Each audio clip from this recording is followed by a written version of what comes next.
I'm Karina Diehl. I'm the CEO of Diehl Automotive Group. April of '07, my husband passed away unexpectedly. It was truly a trying and traumatic time, to say the least. We hadn't even buried Matt yet, and his partner came over and said, "What do you want to do? Do you want to keep it or do you want to sell it?" And I thought, I have to support my kids, so selling it made no sense. So took over. I went from being the wife to the owner. So I had really big shoes to fill, which was very difficult. I had zero respect because I was someone's wife. People were afraid and they were going to leave, and it was insanity.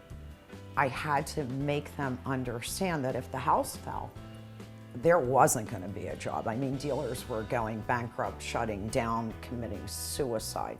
It was such an insane time in our business. At first, I had a manufacturer that did not want to approve me. I spent 6 months going through every step they asked from a corporate perspective, and then when they finally called and said, "Our lawyers have never had this situation, we're not going to approve you," was when I went, okay, balls to the wall, the party's over. I was approved the next day.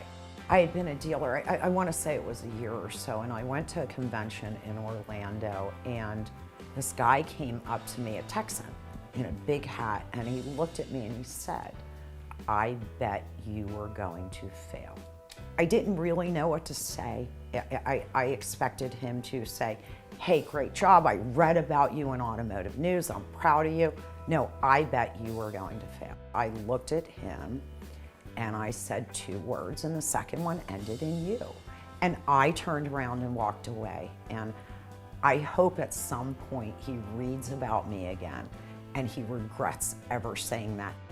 I didn't do all this alone. There are a lot of great people in the world that will look out for you and have your back. Our former partner was the first one to offer every one of his staff to get me through things, and my attorney and my brother and my mother, and again, I felt like I had a cheerleading section, even though it was probably small.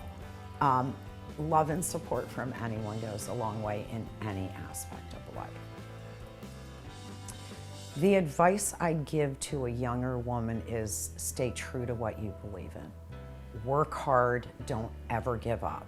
You know, it's really easy to lay down and cry and go, life is hard and I've had crap thrown at me. But the reality is that stand up for what you believe in, fight for it, don't quit.